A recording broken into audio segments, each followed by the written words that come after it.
Biscuit, chips, கூல்ட்ரிங்க்ஸ்னு நம்ம கடையில் வாங்குற எல்லா பேக் ஃபுட் ஐட்டம்ஸ்லையும் இந்த ரெண்டு லோகோவில் ஏதாவது ஒரு லோகோ யூஸ் பண்ணியிருப்பாங்க. இந்த ரெண்டு லோகோக்கு என்ன அர்த்தம்னு உங்களுக்கு தெரியுமா?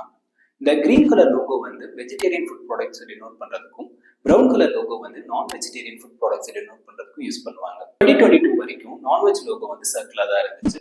நான் அதுக்கப்புறம் அதை வந்து ட்ரையாங்கிளாக மாற்றிட்டாங்க. இதுக்கு என்ன காரணம் அப்படின்னு பார்த்தோம்னா, கலர் பிளைண்ட்னு சொல்ல பீப்புள்னால கிரீன் கலருக்கும் ப்ரௌன் கலருக்கும் உள்ள டிஃப்ரென்ஸை கண்டுபிடிக்க முடியல. இதனால கிரீன் கலர் உள்ள லோகோன்னு நினைச்சு ப்ரௌன் கலர் லோகோ உள்ள ப்ராடக்டை வாங்கியிருக்காங்க.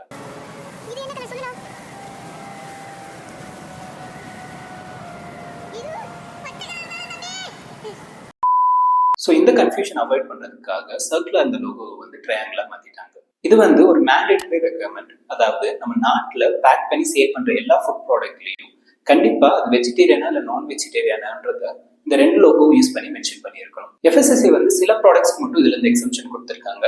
இது என்னென்ன ப்ராடக்ட்ஸ்னா drinking water, carbonated water, alcoholic beverages, milk and milk powder.